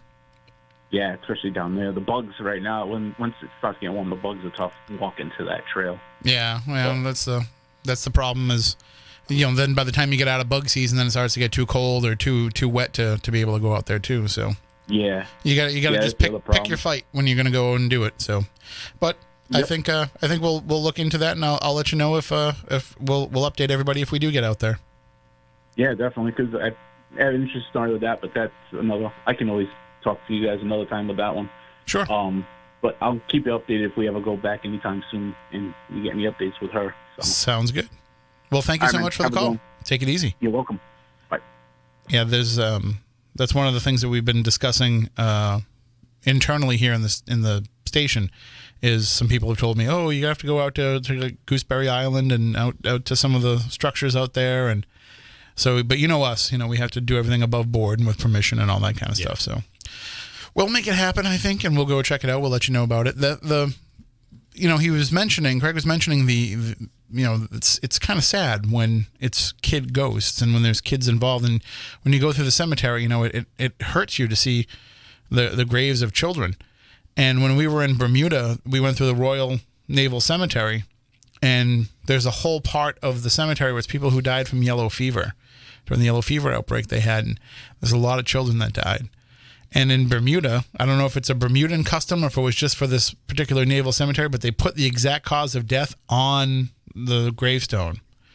So as you're walking through, it's like one guy got blown off the bridge during a storm. Another would be, fell overboard and drowned. Like they have very graphic descriptions about how they died. And a lot of the children ones, they're especially sad because, it'll say like "Sweet William gone to the angels" and things like that. And it's heart-wrenching as you walk through there, and especially when that so many of them, maybe they wouldn't have died if they hadn't been in Bermuda. These are people who lived in England and came over for whatever reason, and you say, wow, if that had only happened to you when you were back in the UK, you might not have had the same tragic end as a result of it. So it's a little tough. If anybody else wants to call in, 508-996-0500, 877-996-1420. Those are the numbers to call in and share. I also, we've talked a lot on this show about my aunt and uncle's house in Halifax that they lived in that was haunted. That kind of got me into a lot of this stuff. But I've also mentioned my grandmother's house. My grandmother's house in Randolph that was haunted and burned down, and they've essentially built a new house on the spot. What's funny is, Matt, did you ever get to go to my grandmother's house, like for the 3rd of July parade or anything? Or okay, so you don't even have any memories of it, but. So, I'm at the library in Randolph the other night giving a lecture, and I started talking about that, and a woman in the crowd said, I work at the library, and I've actually had people that have told me that they live on a house on North Main Street that is haunted. And she's like, the way they describe it, it's right around the same area as the house that you're talking about. So it's got me wondering if maybe the house that they rebuilt over where my grandparents' house burned down, if they still don't have some activity going on there. So I'm just going to mention that so that if maybe the people who listen to the people who live there listen to the show, or maybe somebody who knows them listens to the show, get the word out to them. The woman who works at the library said I gave her my information to pass on, and I said just have them reach out to me if that's the case, because I don't know if I could go in there. If they asked me to go in and do an investigation, I don't know if I could go in there because it's not the same house. Okay. And I don't know how emotionally, I don't know how I'd be able to handle that. You know, if I walked in and I was like, well, this looks like a completely different house, so it's fine. Or would I walk in there and be like, this isn't right and this doesn't feel right, you know? So it'll be interesting to see. I'd like to have that. It's a good problem to have. I'd like to have to make that choice. So hopefully we can reach out to them. Imagine that. Imagine if we basically were just able to investigate all the places that as we were kids freaked us out. I know, you know, we've talked about a place that you lived in when you were younger that's still standing, right? Yeah. So, you know, maybe there's that possibility that someday we get in there too. But that's when it gets personal. And when it gets personal, it's harder to divest yourself emotionally from it. Well, one of the harder ones, I think, would be investigating where you knew the person. Mm-hmm. Okay. Going to a haunted location or, you know, most of the time you don't know who it could have been. Right. You know. We have a mutual friend. His place is active, Uncle Roger. Mm-hmm. And he's asked us, asked me, can we do something at some point? It's like, I would like to, but the hard part is I know all of it. I know. Right. And there's no doubt that that's who it is. Yeah. I mean, in the experiences that he's had, and he knows, he says straight out, I know who it is. And so that makes it a lot harder, especially, it's one thing like, okay, I go back to my aunt and uncle's house. That's fine. Everybody made it out of that. Everybody's fine. Everybody's fine. It was just, they happened to live there and deal with these hauntings. But as you're saying, when there's a loss connected to it, especially if it's a tragic loss, like you've got to worry if it's not your own emotional baggage that is affecting you on that investigation. So again, as I said, it would be an interesting problem to have, but it would take some thinking and some pondering. We have another call on the line. If you would like to call in, 508-996-0500. Then after this call, we'll go to the Week in Weird with Matt Bleistein, who has a very, very interesting presentation for us this week. I literally fell off my chair laughing. Good evening. You're next on Spooky South Coast. Hello. It's me again, fella. All right. Lamone, we have a one call per show rule here at the station. That's the first time I've ever heard that. I've been calling 4 and 5 times. Well, okay, no, you call 4 and 5 times, but I only answer once. But, all right, I just want to tell you guys about last, previous of Thursday night. And it's like really touched me. Just like think about it. When Robin Williams committed suicide that Friday, he would go that Monday and go into talks about reprising the live action movie. We're losing you a little bit, Lamone. We're losing you a little bit. Is this better? Is that better? Sounds a little better. Yep. All right. So like I said, he was supposed to go in that Monday to go and talk about reprising his role as the genie in the live action film that just came out this Friday. And it's like the movie. It's like they took him 5 years to make it after he killed himself, and it was like sad. I think parts like, well, that's what Robin Williams. And it's like, that would have been good. But then Will Smith did a good job. It was pretty good. I was surprised on how entertaining it was. And it's like, it's not, I'm waiting to see the Little Mermaid, live remake like that. And it's like, but I think that if anybody's like these old ones, would probably enjoy this. You got children, you don't have to be a child. I'm a little older than a child. But then, like I said, I enjoy it. So there's nothing wrong with going to see that. Mm-hmm. Get yourselves ready for next week. Godzilla, the King of Monsters. Yeah. That's what I'm talking about. Oh, yeah. No. So we're doing that same night. We're also doing a preview of Rocket Man, the new Elton John movie. Yep. So I don't know. I'm going to see Godzilla. No need to pretend I'm going to Elton John. Yeah. I'm going to go. I'm just getting ready next year. It's going to be Godzilla versus King Kong. And so I'm hoping like maybe it might be like Godzilla on Monstral this one. You know how that Rodan and Mothra, but it's like, maybe his son Nina, Katsuki, the little baby. Papa, that is such a cute baby. Godzilla's baby is adorable. Well, you let us. I got another call coming in. You let us know how that is, okay? Okay. Can I hear? I can't hear the show, Is it like on? I can get you on TuneIn Radio. Download the WBSM app, and you should be able to hear us on there right there. WBSM. Download that app, and you'll hear us. Go off in about 20 minutes. About 20 minutes, yeah. But that's always a great way to listen to us if we're on the radio. It doesn't work if we're YouTube only, but all right. Okay, all right. You kids take care. And so, like I said, what are you planning for Memorial Day? I think I'm just getting together with my family and having a little food and keeping it low key. That's good. That's a good way to do it. Save all your mischiefness when you come to Vegas. Absolutely. One more thing. We're doing the StarCast, with the wrestling and it's going on this weekend. Yeah. Yeah, exactly. I would like to have gone and bring some friends on me, but nobody want to ride with the colored guy in a mask. Wrestling matches. Our friend Tim Dennis from my fellow fill-in host on Midnight in the Desert, Tim Dennis, he's out there this weekend. So if you run into him, say hi. I tell you right now, if I'm running into him, I'm like, excuse me, I wasn't driving. Like I said, I was like, there's only one Tim that I like to see. That's the boy on the phone for Chisel. You like the three brothers. Like I just want to say hello to everyone. And Ciao Bella and Matt is so quiet over there. Listen to the background. It's like he's not even there. It's like he's like the Jackie Martling of the show. All right. Thanks, Lamone. Have a good night. All right. We got to move on. All right. You're next on Spooky South Coast. Yes. Hi. How are you? Good. How are you? Good. Thank you. Hey, I listened to you from New Hampshire, right? Well, thank you. And I was wondering, I listen to you all the time when you're on. But have you ever done anything? I've never heard anything about black-eyed children. Oh, yeah. Mm-hmm. Yeah, we had David Weatherly on to talk about it, but it's probably worth revisiting and having an update.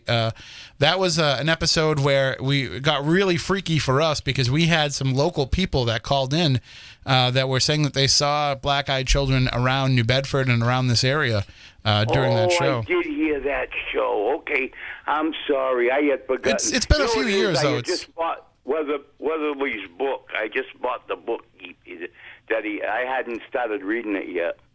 Well, it's a great book, and it's certainly worth revisiting as a topic. We should either bring him back or some of the other researchers who have kind of picked up some of the work that he's done and taken it to different directions. Yeah, how about shadow people? Do you guys ever do any shows on the shadow people? Yeah, we've done some on those and shared our own experiences with them too. But yeah, no, it's another show that would make a great complete show topic sometime going forward. Yeah, because sometimes my Wi-Fi goes wacky and I don't get the show. You know what I mean? Well, you can always listen to us later on. I'm sure you're a YouTube user. You use YouTube at all? Well, I'm really not that. You know what I mean? I'm not that smart with this stuff, but I guess I could find out. Yeah, shoot me an email, tim@SpookySouthCoast.com, and I'll help you find some ways to catch it if you miss it. Oh, okay. Well, all right. I'll have to find out how to do that too. All right, we'll help you out. Whatever it takes, we'll help you out. It's terrible, isn't it, when you're not, you don't know how to work these things. No, that's what I do all day here. I run the websites and the social media and all that stuff for the station. So I'm always helping people out with, being able to connect with it wherever they are. Yeah, because I'm not on the radio now, am I? You are. Yeah. Oh, I didn't realize that. Oh no, we don't screen calls here. It's Art Bell style, unscreened open lines. Oh, okay. No. I wasn't going to say anything bad, anyways. No, of course not. I was just curious, Well, no, say hi to the South Coast. You're on the radio. Oh, okay. Well, I'm from there originally. And did you retire to New Hampshire or? Yes, I retired to New Hampshire, right, in '94, right. That's something that I want to do at some point. I want to retire and move up there. That's why I'm growing out my beard so that I can be a Santa Claus on a Christmas train. All right. Well, thank you very much for the call. Yeah, thank you, Tim, very much. I gotta pay it more attention. Well, we'll give the station a call during the week if you run into trouble, and we'll make sure that you can get the show. Yeah, it was a pleasure talking to you. Thank you very, very much. Likewise. Take care. You have a nice holiday. You too. Bye-bye. 508-996-0500 is the number. Why don't we take a break for a moment here to get a little weird? And as I mentioned, Matt Bleistein has outdone himself once again with the Week in Weird. I shouldn't like not expect him to. When I watched this, I was kind of like, oh, I think that there's some copyright images in this and some things that there might be a problem if we use it. And it turns out that wasn't the case at all.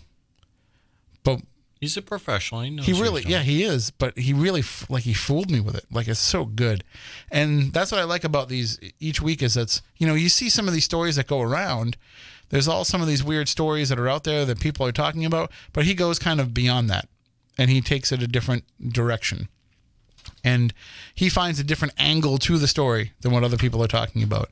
And then to be able to kind of bring it in with the video production too at the same time, it makes it into a very entertaining package. So if anybody out there, if you want to just catch the Week in Weird on its own, if you want to share it with people, Matt Costa always puts it up on our YouTube channel as its own separate video. So you can just go right to YouTube. You can take that video and you can share it just like you would any other YouTube video. You can put it on your Twitter. You can put it on your Facebook. Wherever you share YouTube videos, you can share that and kind of spread the word of the Week in Weird a little bit. Because, listen, not everybody wants to listen to this podcast, to this radio show, to Spooky South Coast Experience. It's not for everybody. Some people say, I don't know if I want to listen to a 2-hour show that talks about the paranormal. Or sometimes talks about the paranormal and talks about snacks a whole bunch. Like, it's not everybody's cup of tea. Green tea Kit Kats, which I'm going to be eating during the Week in Weird. But, it's not everybody's cup of tea. So they might say, I kind of like the weird talk a little bit, but I don't want to listen to a whole 2-hour show. Well, then the Week in Weird is perfect because it gives them that little taste of strange little taste of weird for the week. Yeah. And we're going to go to the Week in Weird right now. Save me, Matt Blystein.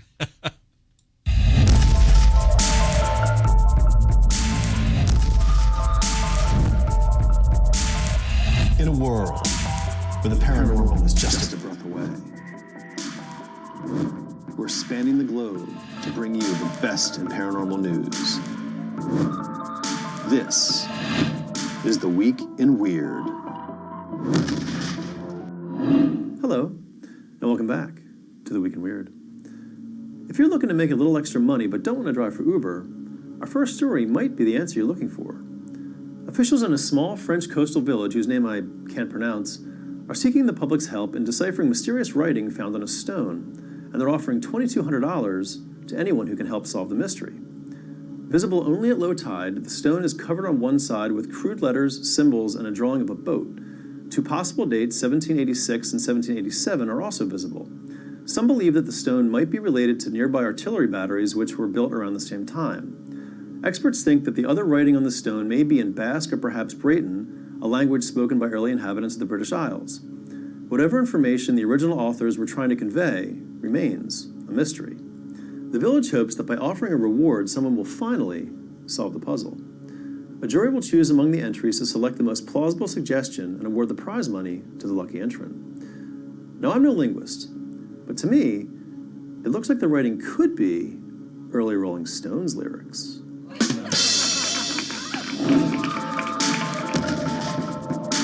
Following on the heels of Lorraine Warren's passing a few weeks ago, the paranormal community recently lost yet another legendary figure. Nuclear physicist and prominent UFO researcher Stanton Friedman died last week in Toronto at the age of 84. Perhaps best known for being the first civilian investigator to document the site of the infamous Roswell incident of 1947, he helped to popularize the theory that it was a genuine crash site of extraterrestrial spacecraft and that the U.S. military recovered 2 flying discs and a number of alien bodies. Though he never spotted alien life himself in more than 6 decades of research on the subject, other ufologists around the world held him in extreme high regard. Over the course of his illustrious career, he wrote numerous books, articles, and UFO-related papers, and gave more than 700 lectures at institutions around the world entitled Flying Saucers Are Real. He is survived by his wife Marilyn and his 2 daughters Melissa and Rachel. In other sad news, the world's most popular cat, whose face launched 1,000 memes, passed away this week at the age of 7 from complications of a urinary tract infection. Grumpy Cat, whose real name was Tartar Sauce, became an internet megastar in 2012 after her photo was posted on Reddit. She became such a cultural phenomenon that her likeness appeared on nearly 900 items from socks to tattoos. Her 2014 book, Grumpy Cat, a Grumpy Book, made the New York Times bestseller list and sold over 500,000 copies. At the time of her death, she was reported to be worth up to $100 million and had over 12 million followers on social media. Thankfully, for those of us who just can't get enough Grumpy Cat, Steve Huff, the preferred communications czar for recently deceased celebrities, has once again stepped in to help us out. Huff posted a video on his YouTube channel that appears to show that he made contact with Grumpy Cat from the other side. Here's a short clip.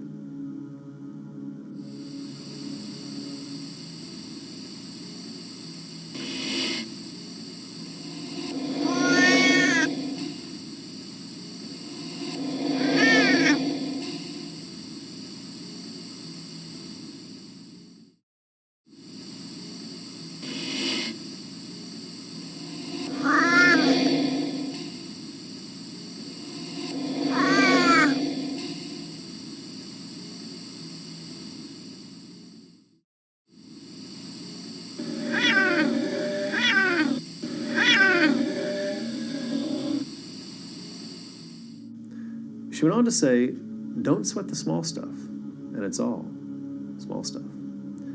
Godspeed, Grumpy Cat. Godspeed. And that's it for this week's installment of The Week in Weird. I'm your host, Matt Bleistein, and I'll see you next week.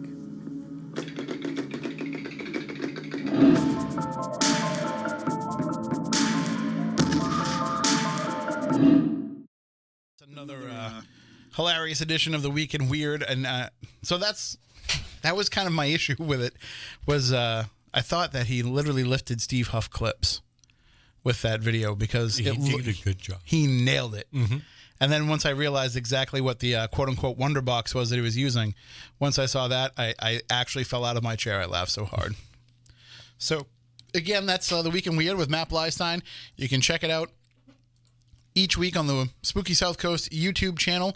So even if you missed out on it in the show and you just want to catch The Week in Weird before you sit down to watch the entire Spooky South Coast, it's always up there separately for you to be able to share around. Well, we still have some time left in the show, and Moniz, we didn't really talk about it that much because, I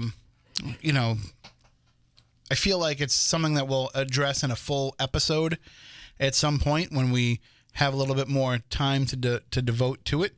And it's kind of a hard subject for a lot of people to talk about right now. But as Matt Bleistein mentioned in The Week in Weird, we did lose this past week. We did lose prominent UFO researcher and just kind of all-around beacon of knowledge, Stanton Friedman, recently. And people have been asking me for a long time, like, when are you going to have Stan Friedman back on? And I kind of didn't want to say it to people, but he'd been sick for a while. Yeah. This was not something that kind of came up suddenly. He'd been battling some kind of an illness. I don't want to give more information away than that, but he had been sick. Yeah, for the last 5 years, really bad for the last 2.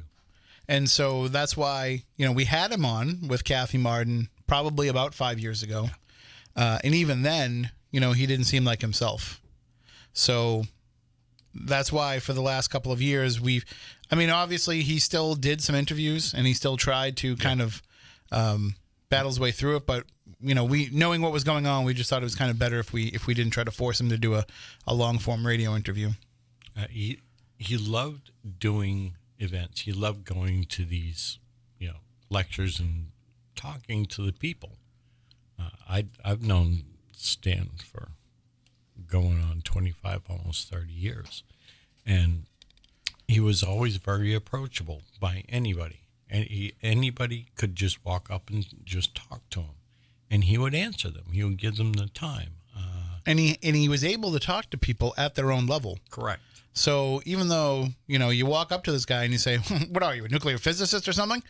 Well, because he was. Yeah. And he could talk to you at that level, but he could also find a way to, for lack of a better term, dumb it down for the people that weren't at that level. Yeah. He was very articulate. And people would say, well, gee, Stan Friedman's been kind of giving the same lecture for 40 years, but that's because, but he was, he did. He would always go out and that was kind of his bread and butter is he would do the flying saucers are real approach. Yeah. But that's because the message still rang true with people. And he was probably able to talk UFOs with people that would never have listened to somebody talk about UFOs based on his background, but also based on his personality. Yeah, his demeanor, his approach to people. That, you could put him in front of a UFO convention, but you could also put him on Larry King Live. Yep. And you could also put him in front of a National Science Foundation panel. So he was a guy that kind of was one of the best spokespeople for ufology. He was one of the best representations of it that we could have asked for.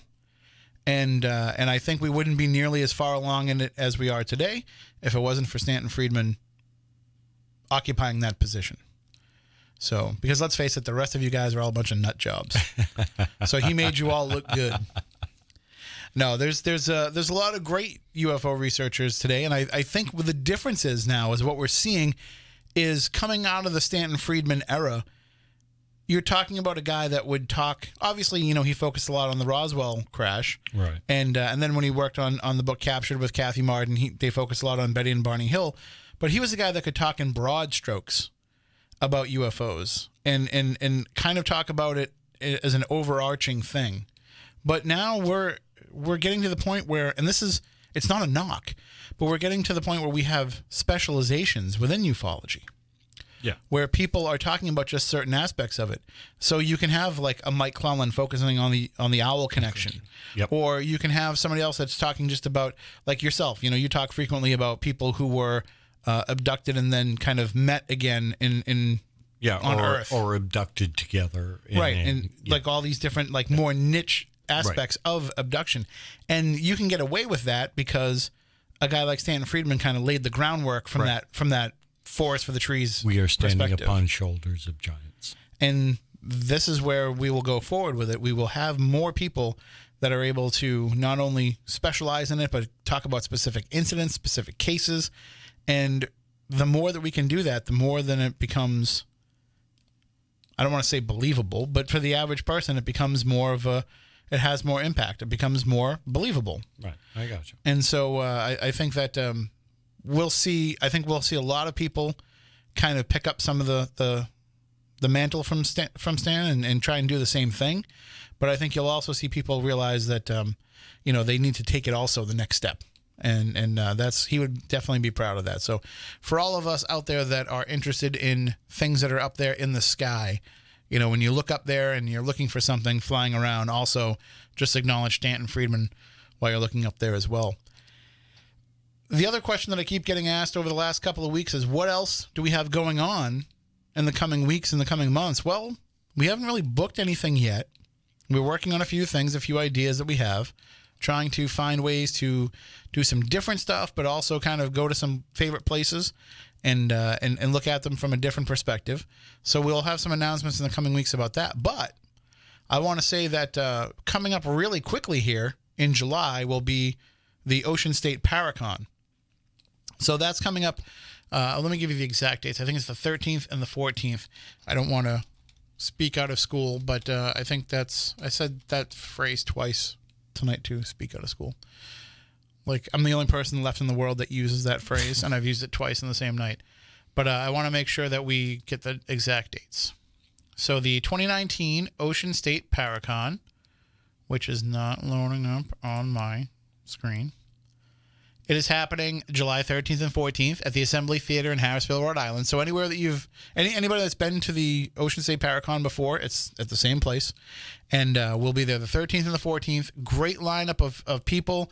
And what's great about this is it's a big, big fundraiser. It's all for charity. All the money goes to charity, so you're doing good when you're coming and hanging out with all of us weirdos talking about paranormal things. You're doing some good for the people of Rhode Island as well. So you can get your tickets for that by going to riseupparanormal.com and clicking on the Paracon tab, and you can get your tickets there while you still can because, listen, there's stuff that's going to sell out, like the Paranormal Investigation, sold out. Vendor tables, sold out.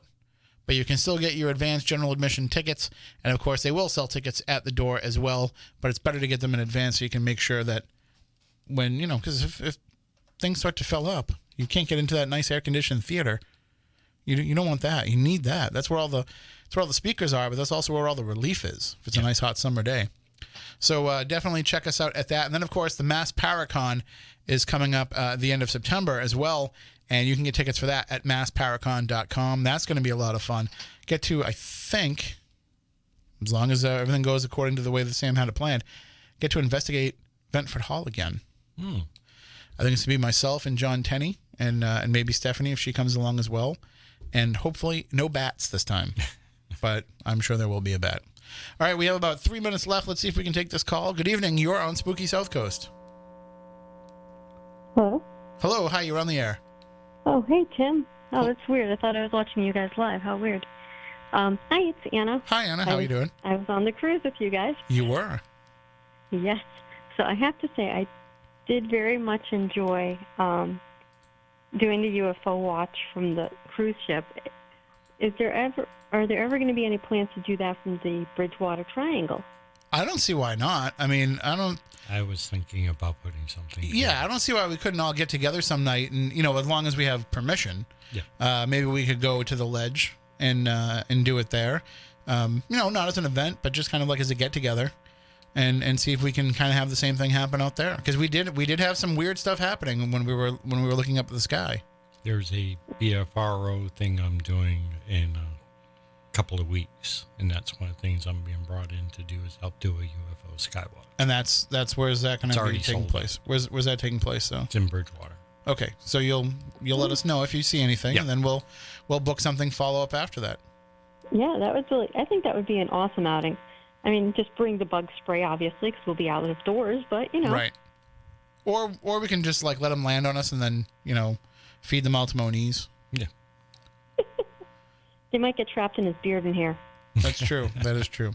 Well, I'm glad that you had a good time, and it was great being able to spend all that time with you and getting to meet your sister, too. Yes, she was sad. She saw I was watching you guys on, I have the TV to myself, so I was able to put you up on the big TV. And she was like, I have to go to work, so I can't sit here and watch it with you. That's all right. But She can always watch it later. All right. Well, thank you so much for calling in, and I will let you know if we can put something together like that. That would be awesome. I would definitely be interested, and hopefully have the night off of work. Well, we'll make sure we work on a night that you will have the night off. Cool. Thanks, Tim. All right. Take Bye, it Matt easy. and Matt. Bye. Bye. And that about does it for us for this week's show. We will be back next week with another action-packed episode. We'll be back pretty much every week. Even during the Ocean State Paracon, I usually come back here and do the show the night of. Although the last couple of years, I think I booked an event. But I think we'll still be able to have a show. Maybe we can take the show on the road. We have the broadcast equipment here, the remote equipment here now. So who knows what we can pull off. But we will be here next Saturday night. Hopefully you will be as well. Remember, if you want to get a hold of us at any point during the week, SpookySouthCoast.com is our website. You can email us, spookycrew@SpookySouthCoast.com. Follow us on Twitter @SpookySC. Follow us on Instagram. And, of course, you can find us all individually on social media as well. So until next time, for Matt, for Stephanie, for Kylie, I'm Tim. Stay spooktacular.